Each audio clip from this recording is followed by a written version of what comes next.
All right, everyone. Hi. I hope you're having a great hump day, that the week has been treating you well so far. And welcome to the first time storytelling broadcast. My guest today is Mike DiCioccio. Did I do this right? Pretty close. DiCioccio, I think DiCioccio. that's about as close as anyone has ever come. So, all right. He specializes in storytelling, branding, marketing, and helping businesses and entrepreneurs showcase their products and services to their ideal customers. He combines return on investment driven social media marketing with a world-class customer service. His newest business venture has been launching podcast production for his clients, allowing them to better tell their story and keep connected to their core audience. Mike is the founder and president of Social Chameleon, and he is the host of his own podcast, Mic'd Up with Mike DiCioccio. got it. Yes, which it has not gone live yet, but I was a guest on his podcast, and that's how we met. And I'm like, hey, let's turn the table, and I would love to have you on my show. So he is here today and I love this, Mike, by the way, to share the story of becoming a first-time parent. So that is a huge event in somebody's life, to become a parent. So I'm super excited that you're here to share your story. Welcome. Thank you. Yeah, thank you so much. And I appreciate you turning it around and having me on your show. I consider myself a newer podcaster. I have about 25 episodes live that are out that people can tune into. And this is the first time I'm on someone else's show. So about first, the whole idea of 365 first is sharing first-time stories. First being a guest, so exciting. First time being a guest. I love popping podcast cherries. And this is not going to get edited out. That's not getting edited out. Okay, we're going with it. Let's ride. So, let's roll with it. All right. First time parent. Yeah. So let's get into that. Let's start out with, how long ago did this happen? How old is your daughter? I wish I could have her right here with me. She's not with me today. She is 5. Her birthday is February 4th. And she was born in 2015, actually one day after my dad's birthday. So we almost thought we were going to share birthdays with my dad. I think they're both happy that they don't have it that way. But usually that first weekend in February is the Super Bowl. So we've had like 5 Super Bowl parties / birthday parties for them so far. I don't know how she's going to feel about that when she grows up. I don't know. Well, trust me, the Super Bowl is a secondary event on the day of her birthday party. Let's be very clear. Based on the background, which if you're listening, you can't see it, but if you're watching, clearly Mike is he's a football fan. Yes, I am. So let's start at the beginning. Mm-hmm. Was becoming a father a planned event? Oh yeah, absolutely. So I was married from 2011 until 2017, happily married for many of those years. My wife and I met in 2008, and we got engaged in 2010. And on the same exact day, 1 year later, we got married, July 2011. All right. Awesome. So it was all planned. We were together. We had a happy relationship and everything. We got married July 24th of 11, and Isabel was born in 2015. And we were still married for a couple of years after that. But the happiest moment of our marriage together, and the reason why I would do it 1,000 times over, is for our daughter. So take us back to the day you found out that your wife was pregnant and you're going to be a dad. Yeah. What did that feel like? I remember coming home. I was an insurance agent at the time, coming home after a long day at the office. And I forget exactly if we had dinner prepared or whatever, but I remember there was a gift on the kitchen table, and it was a surprise. I didn't know what it was for. It was for me or what the deal was. And she had me open it. And then throughout the gift, it was obviously showcasing the fact that she was pregnant. And then we ended up choosing to go the route of knowing boy or girl. I know some people love to wait until the moment, which I get. I totally respect that. But we were just so excited that we wanted to know, like, are we painting the walls pink and going out and buying a ton of girl stuff or boy stuff? And so we found a doctor that at 13 weeks, they actually can do a sonogram where they can tell the sex of your baby. So we knew, but then we did a gender reveal party for our family members, and we had balloons in a box, and then we had the box get cut open and the pink balloons Oh, come it out. came out. Yeah. All right. Yeah. So then that was, so there's a lot of firsts there. There's the first time I found out, which is an amazing moment. There's the first time seeing my family find out that it was a girl. And then it was the actual go time. There's a baby coming out here. And I was there for it. And thank God I was, I was blessed to be a part of the whole thing. It was, a rough 48 hours, obviously for my ex-wife, Laura, but, wasn't super smooth.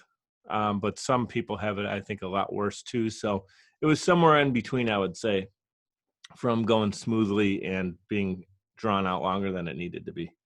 And then, we making happy phone calls to our family to get to the hospital to come meet their granddaughter or their niece, Yeah.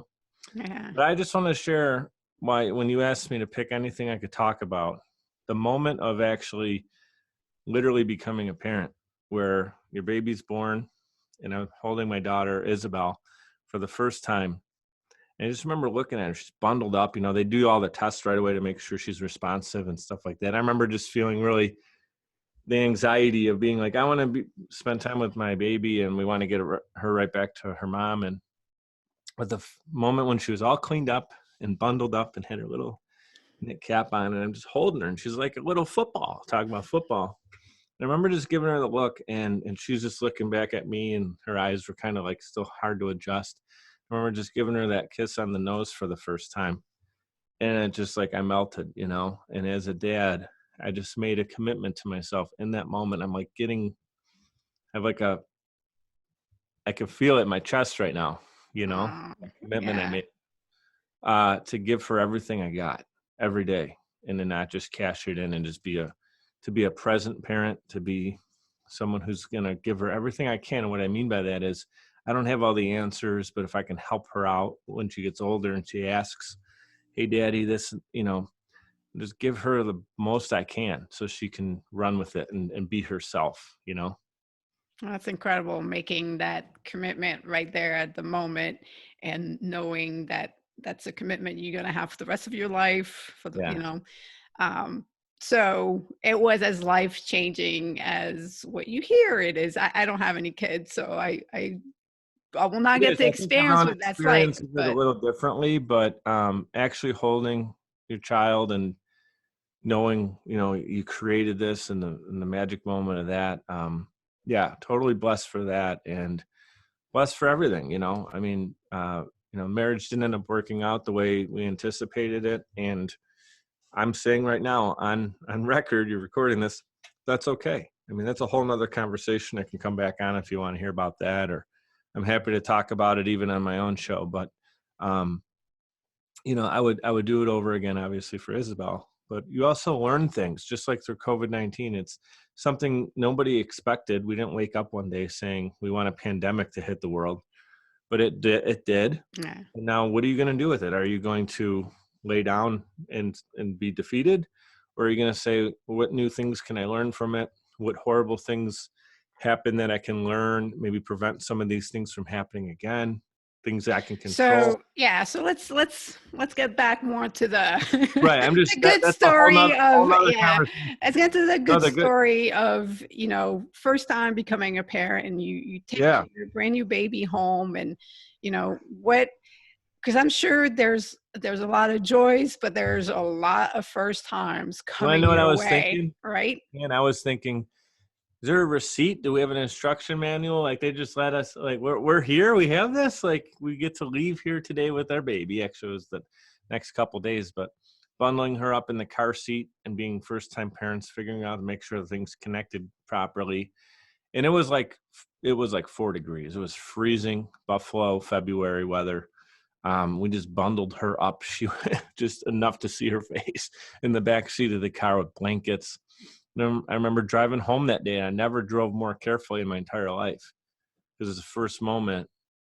Obviously when you're driving friends and family, you have that responsibility in the back of your head, but it was just a whole different thing. It was like newborn baby, first day out in the world. Um, and I remember, just going exactly the speed limit. You know what I'm saying? It was just magical. And then you get home, and what's really special about having a baby too is how different times go really fast. The whole saying about, it's going to fly by. It really does. Time does fly by. It's a lot of happy time. And a lot of times happy things do go by quickly. To her first steps, I remember, thankfully I was there to watch her take 2 or 3 steps from where she was standing over to her mother, and I was able to get it on camera. There's just so many firsts. Talk about that again. First time being able to use a spoon and eat, and there's still spaghetti all over the place, but it's just like having that moment. Yeah, I mean, you're introducing her to living, to all, when I say everything's like, you get to witness everything is a first, like how someone learns everything and does everything for the first time, and then, gets used to it. And then it just becomes part of living and who you are and what you need to survive. But what about you as a parent? Like, what first were you going through, like, as far as the challenges, like, and you've described a lot of the sweet moments, but what were some of the challenges that you went through? Well, I'm going to be honest. Like I have some OCD issues. So for me, like cleaning a dirty diaper was a really hard thing. And I know I didn't do it a lot. And I'm sure if my ex-wife even is watching or listening or anything, I'm sure is probably rolling her eyes because I didn't do it enough. But, that was definitely something that as a first-time parent, you're dealing with that probably, unless you're a babysitter. Some people before their parents, they did babysitting. And my ex actually did. She was a phenomenal babysitter for years, super comfortable around children. And I was like, just don't mess it up. Don't get in the way, But that's definitely a first that I don't know if you can prepare yourself for. I was like in the So hazmat suit with like dirty it's diapers funny flying. that you mentioned that. So I changed a lot of my sister's diapers and I had the Yeah. toughest time putting it on the right Yeah. way. There is a front, there's a Well, I back to had the it on diaper, backwards. and I I had couldn't it on figure it backwards out. once or twice. Yeah, I did it. I did have it on backwards. Not intentionally, because usually it's like, if you do it wrong enough, they're just going to tell you not to do it. No, I didn't intentionally put it on. No, but you get the hang of it. It's like anything. The first few times it was kind of a big deal. I was joking about it, and then eventually you do it, and it doesn't really become a big thing. It's just an everyday occurrence. So it's like, Yeah. you know, it's like doing the dishes or something. It's just a part of the daily tasks that you do. So, but yeah, other things that were first time as a parent that maybe you don't prepare yourself for. So we're still talking about Isabel. Another exciting first we had was her first day of preschool.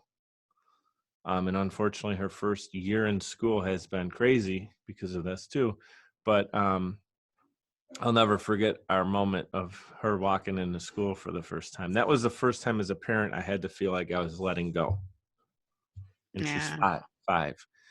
And then parents, I know I'm going to experience that depending on what she does for school, college. Is she going to go away? And I have friends that are my age, which are early 30s, and friends that are 20, to friends that are 75 years old, because some of the organizations I'm in, there's people all ages. So I have friends that have kids that are in college, and they tell me like, it's just a crazy feeling of you got to have that let go moment again. That's even more crazy because of the responsibilities and things, Here So in preschool, it's a couple hours, right? You're yeah. away from your child for 2 hours, 3 hours. So how much did becoming a parent put things in perspective as far as what it was like for your parents? Yeah, that's a great question. Um, Total appreciation for everything my parents did. I'm the youngest of 3. I find myself telling them thank you a lot for very small things now, because I totally appreciate everything that they've done for us. They didn't have to do it once; they did it three times. And so, my mom is the biggest sweetheart. She's an angel, and she put up with the most, I think, out of everybody. My dad went and worked hard at the Ford plant, putting in 32 years, and he came home and was kind of the disciplinarian. You didn't want to make him upset, but mom was like the sweetheart you could hide behind a little bit. And so she just did everything for us, and totally appreciated, the Italian mom thing. Yeah. That's a real thing that's portrayed in movies. So, yeah, I see myself appreciating every little thing. And I've always been that way. I'm a highly emotional person that appreciates those little things. And so things haven't changed too much for me in that regard, but I do reflect on a lot, like, man, how was it with my parents had to do this with 3 kids all within 2 years apart. So they had a 5, a 3, and a 1-year-old all at the same time. I have a 5-year-old, and, and my ex is a big, she's in her life, completely in her life. So I have that support, or Yeah. she has great support from both myself, her mother, and both sets of grandparents. She was the first grandchild on both sides. So do you think she gets spoiled? I mean, for Easter, she got like 5 baskets. You know what I'm saying? Yeah. She still has candy that's uneaten, believe it or not. So. Oh yeah, the first grandkid. That's definitely that's good Yeah. territory for her to be in. So But the thing I'll tell you too is perspective. My perspective changed being a parent, of centered around us as a couple, and then myself as an individual. And then when you become a parent, you really think about decisions in a way that I don't think about just today anymore. I think about Isabel when she's 5, when she's 10, when she's 15. Is this something that is important for her to know when she's 18 or 21? I also even think, what would she say or think about this when she's 18 or 21 years old? Are we making a good decision individually or as a couple for her in the future? And yeah. I'm thinking that way. It doesn't always work out that way conversationally as 2 people here, but I'm always thinking about what I can do the best for her. And then, is this decision I'm doing important? Is this still going to be important in 5 years? Am I putting a lot of time and energy into something? You know what I'm saying? Yeah. And that's some of it. That's definitely a lot of big unknowns. And that's one of the things. So my sister just had a baby. And when I think, I made the decision to not have kids, but I also know if I had a kid, Mm-hmm. I like the intensity of how I pursue things would be so even more different, because I Mm-hmm. think the world needs to shift in so many different ways. And, to ensure the future generations are going to be, taken care of and have the things that they need. And Mm-hmm. that if I was a parent, like, it's one thing to want it for my nieces and nephews, but I know if I had a kid, I would just be just too insane about trying to change the world, Yeah, yeah. to make sure they're, that he or Perspective she of the grew up. environment and the Yeah, influence. exactly. Like it Sure. was just be crazy. Last week I had a 17-year-old on the show, and she ended up getting me into tears, a poem that she read, and just, Mm-hmm. what she still has to deal with. And, it's just such a different time and place that they're in compared to, what it was for us. And for someone Mm-hmm. that's even younger, that's even more different. And it's like, I don't know, that's such a huge I have to say, and I can burden only, to take on. yeah, I can reflect on it because I'm in this age group, but I feel like, and I'm still considered a millennial, but I'm an older millennial, I guess. I was born in 86. So in the late 80s, right? So you had the like CDs were in every household, um, or CD players were a big thing to get, like from 1985 to 1990. So I was born in 86. By the time 90, 91, 92 came around, we were starting to see them in our cousins' houses, and my parents had this huge record player that me as a little guy, I knew how to use a record player. We had our Care Bears record, and I could put the Care Bears record on, and I knew how to use it. It had a double tape deck. I knew how to press play and record. We would record things that were on the radio. And then from there, CDs the little handheld Walkmans. Sony Walkman became popular. I remember that was a Yeah, big yeah, yeah. Christmas Then gift. And then from there, my brother and I each had in our room our own boombox. We could blast our favorite music. And then the MP3 came out, MP3 player. So why do I share that with you? And now it's just saved, like it's right on your phone. You don't even need a separate device. So I got to experience from record. I didn't really get the 8-track thing. That kind of, I skipped through that. They weren't really out much anymore. So I went from record to tape deck to CD player to MP3 to just streaming. So I have an appreciation for it all. And actually I started a little bit of a record collection. And I have an appreciation for the sound of an actual record. And I do yeah, love, but it's something that your daughter will never I don't know. know. I mean, unless you have the exploration into the past, but I definitely mean more like that's like their lives, because AI, machine learning, like their lives are going to be completely different. I mean, some Yeah, jobs won't even exist anymore. I know. You know, Some it's and like, some for good reason, and others it's scary that they yeah. won't even I know. mean, I think it's all going to be for the best, I because hope, yeah. ultimately we know how to leverage things to Uh-huh. make the best out of it. But I still think though that it's Can I add to that?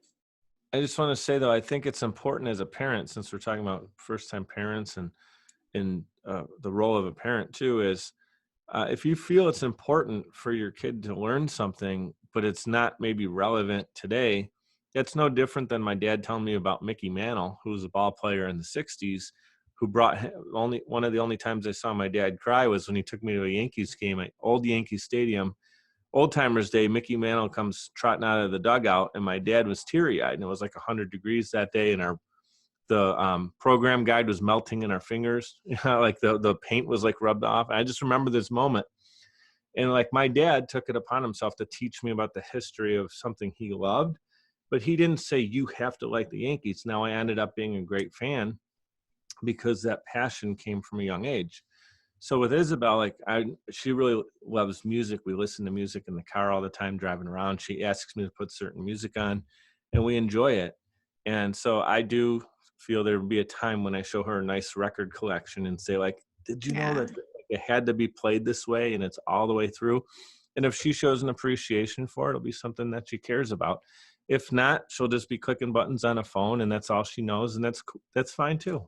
yeah. I think that is one of the beauty of being a parent, is that you do get to pass on what your passion, your interest, and then, but not, not force, like you're saying, not forcing it, like just an introduction. And for you, it was Yeah. seeing your dad, his emotion and his interest in it, that you made an emotional connection to that. Uh-huh. And I think that's why it's important to have things that we love and that we're passionate about, aside from just work. So it is something that we can share with other people, whether it's our kids or just our friends and our family. All Yeah. right. So let's shift over and let's play the first time and lightning round. Let's get to know you a little bit more through some other first times, but I really do appreciate you sharing your experiences as a first time parent. Okay, so the way that this works is if it's something you have done before, like if you're on the app, you would swipe up. So you would just say Uh-huh. up. If it's something you've never done, not interested, then it's left. If it's never done it, would like to do it, then it's right. Okay. Ready? All right. I think so. So volunteer for a reading program. Um, I've suggested, can I do verbal responses or I got to Yeah. raise my hand? No, you can do Okay. verbal. I've suggested it because a friend of mine actually does, she has a reading program she's creating. I haven't personally done it yet though, but I would like to. Okay. So it'd be right, add it to your list. Okay. Okay. Go on a ghost tour. A ghost store? Mhm. I'm not sure if I know what that is. So like in certain cities, like in New Orleans, you can go on a ghost tour and you walk through the French Quarter and then they tell you where certain places are haunted and or Oh, ghosts have been a seen. ghost. Okay. I have not done that. No, left. But do you want to do it? It's right if you would like to do it. Hmm. I think that could be interesting. Sure. We'll Okay. go. Ride on a Segway. Never done that. No. Sure. I'd like to do that. Okay. Play rugby. Have not done that. Okay. I'm gonna put that in the not. I don't Not feel like interested in playing rugby. not Yeah. interested in breaking my ribs. No, I'm good. Fair enough. Have you ever gone and watched a rugby match? Um, have not. I just a little bit on TV. I respect those guys with no pads. Those are you want to find Yeah. the toughest guys in the world. Go find some rugby players. So you might watch a match, but you're out. You're not playing it. Sure. Yeah. Okay. Use affirmations. Yeah, I do that. Okay, so that's up. Build a snowman. Wow, you're in New York. Did that. Do you remember your first snowman? No, it wasn't something. I'm the youngest of three, as I mentioned, and we didn't embrace it as much as you would think. I kind of feel like I missed out on that. So now it's something as a parent. Once we have a big snowfall, I definitely want to build a snowman with Isabel. All right, 'Cause awesome. I don't have a great memory of building a snowman. I know we've done some rinky-dinky style ones, but nothing substantial. Not like a big one Yeah, that's properly like top hat and all correct. that We good stuff. did All not pull right, that. but you do get to do that with your daughter. So and give her that memory. Absolutely. All right, meet a famous musician. Yes, I have. Chad Smith from the Red Hot Chili Peppers, my favorite drummer. Oh, awesome. How did that go Him in down? Cleveland, so pretty cool.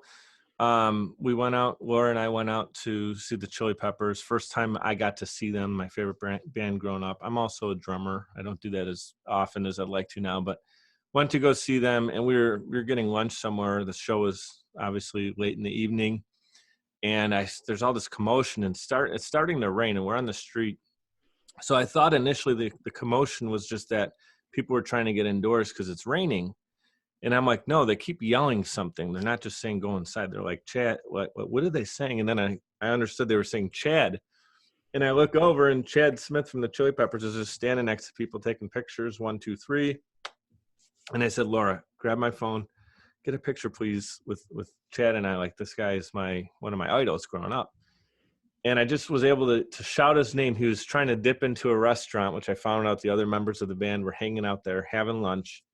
And he did one more photo after he booked. He stopped and he turned, and I was the one person he kind of picked out of the crowd to be like, one more. We did it. And I got like maybe 10 seconds of talk time with him, but it was cool. That's awesome. That's a good story. Yeah. All right. Hang curtains. I did do that. That's Yeah, it up. was I did do it. I don't know if they're called curtains. It was like they're a version of a curtain, I guess you could say. More like the top part. I don't even know what's called either. The curtain rod. I did the Yeah. curtain rod. You did. It was like the pull down the windows ones, but not like a big curtain, I guess. I don't know what I'm saying anymore. Okay. All right. I'm not super handy. I can raise my hand to that. All right. Play Yahtzee. Yes, absolutely. Did that Okay. a lot as a kid. Shop at a farmer's market. Officials farmers market. Don't believe I've done that. I would like to do that. So I'm going right on that. Yeah. It's a nice environment. It's a nice I had to place. think about it because I've been to events where there's kind of like these little farmers markets kind of built into it, but they're like the off-site version. Yeah. Where you have like the actual, either the farmers from, local places that are coming in, or people that make like all the homemade stuff and they come and sell it at the market. You know what? I guess I could say yes to that because I've done like apple picking at a place where they have like a farmer's market. It's owned by the family farmer and stuff. So yes, I have done that. All right. Well, that concludes the first time lighting round. Cool. Okay. So the next question is today's first time story prompt. Well, they're all personal, but this one might be a little touchy. So it's up to you if you want to answer it. First funeral. The first one I have a memory of was my mom's dad, Grandpa Bruno, passed away in 1997. I was 11 years old, and that's the first one I remember where it hit me. And probably the first one I was at, because if I was younger than that, my parents probably didn't bring me to one. So that was the first one, my Grandpa Bruno. The first one was my father's father and my Grandpa Bernard. And I don't really remember like the time in the funeral home. Other than what I remember from that is that I wanted to play, and like we were Mhm. not allowed to play, and everybody was just looked really sad. Like I was kind of grasping what was happening, but not all that much. But like I have a imprint memory of when we walked out of the church, because like in the small town, the church was kind of like up on the hill, and we were gonna Mhm. walk to is where he was gonna get buried, and like that is marked in my head because I think that's when I really realized like, wait, I'm not gonna see him, like all the Is like that the yeah. thoughts. And it was very beautiful, but at the same time it was just like actually like absorbing what was happening. And that's Reality and was setting in, yeah. yeah, and that's really like imprinted in my mind. So Mhm. it's interesting. And unfortunately there was way too many funerals in the years after that to where I just got tired of funerals. I'm like, Kinda got people used on my yeah. yeah, people in my family needs to stop dying. Like I don't like this at all. My Um sister, my brother and I remember we were watching the movie Mrs. Doubtfire, and we got the phone call from my grandma in a panic, and I was the one to answer the call. I couldn't understand the word she was saying. She was shouting half English, half Italian. Um, I knew something was really wrong, but I thought she was saying like it was like an appliance in the house was like blowing up or malfunction. I couldn't understand. So I gave the phone to my sister, and then she got the real scoop on it. My yeah. parents happened to be they were either out of town, which was kind of a rare occurrence. Like they actually, I don't know, they went to Vegas one year, and I don't know if they were. And funny enough, you're in Vegas, but they were either in Vegas or they were at like a family party or something. But so she called us, and she was looking to talk to her daughter, and her daughter wasn't home. So the Oh. grandkids had to break the news to my mom. Oh yeah, that's a that's a burden Yeah. to have to tell your mother that and be Mhm. the go between, because it's not like they had cell phones that were as I don't even easy think to my just yeah. This was way before cell phones for sure. yeah. Oh, all right. Dang. Okay, so last question is, how are you making the best of the situation, what's happening right now with the COVID-19? Best thing I can tell anyone, including myself first, is control what's in our control. And what I mean by that is do things that we can do between our ears. So improve our think, read new books, maybe listen or watch a new podcast, and then apply it into our business. And there's so many opportunities right now. Like entrepreneurs figure out a way. I just want to explain this real quick. I was thinking about it yesterday when I was driving. Entrepreneurs, basically, if we're playing the game of life, not literally the board game called life, but just the game of life, or we're given a set of tasks. And in the middle of the, like, everyone's given the same set of rules. And then 20 minutes later, someone says, hey, new rules. Every time you roll a 3, you got to do this and do that. And it's different. There's going to be some people who are going to complain saying, no, the rules were set. This is how you do it. You can't do it differently. And spend 5 minutes complaining. There's going to be 5 minutes of the person that's just confused and doesn't want to play anymore. They're just not happy it changed. There's going to be the entrepreneur who figures out what the new rules are and how they can use them to their benefit, not in a manipulative way, but in a way of how can we actually solve now, right? And so they just go.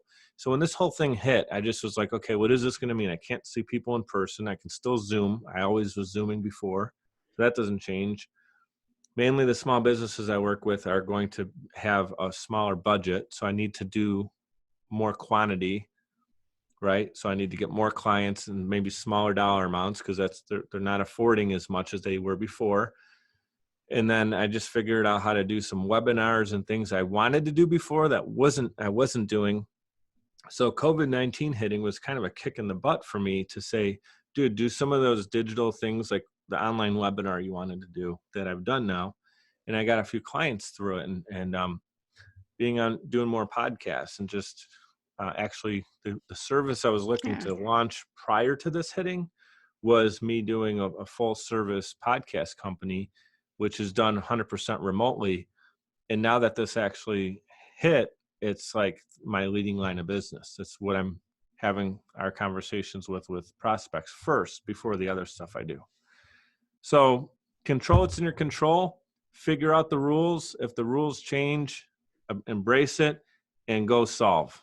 Yeah, very, very well said. Very well said. I was thinking, obviously that's what I've applied through this situation. But this morning I was Mhm. also thinking, I was like, I'm actually kind of happy I'm not further along, because that would set me back. Like where I'm at, I can thrive in different ways. If I was further along, it would had actually set me back.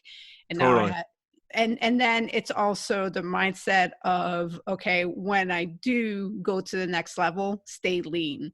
Like for the next foreseeable future, constantly stay lean and keep, money as backup, because this only highlights what can happen. Like, no, like everyone would say, like, this particular industry is, recession proof, it's this proof, it's whatever. This hit, nothing is nothing proof. And that's Yeah. what this has Everybody shown. impacted somehow. Exactly. There's no such thing as a business that's anything proof. So it is how you are as a business person that provides that safety. But Mhm. staying lean, especially as a tech startup moving forward, I'm like, that's going to be my thing. You I'm know what just I going to heard? A stay really lean. cool analogy about that is being in a speedboat, which would be more lean. You can make a quick adjustment, right? Or if you're an ocean liner, that's this gigantic machine on water, that if you needed to turn 90 degrees in that thing, it could take 3 days, where, maybe three Yeah. hours. But if you're in a speedboat, you could do it within 15 seconds. So, obviously we all want to scale our businesses and build it to its highest level of potential. But I do like what you're saying about, even if you grow, use that money, maybe reinvest or have it off somewhere. So you're still operating in the speedboat.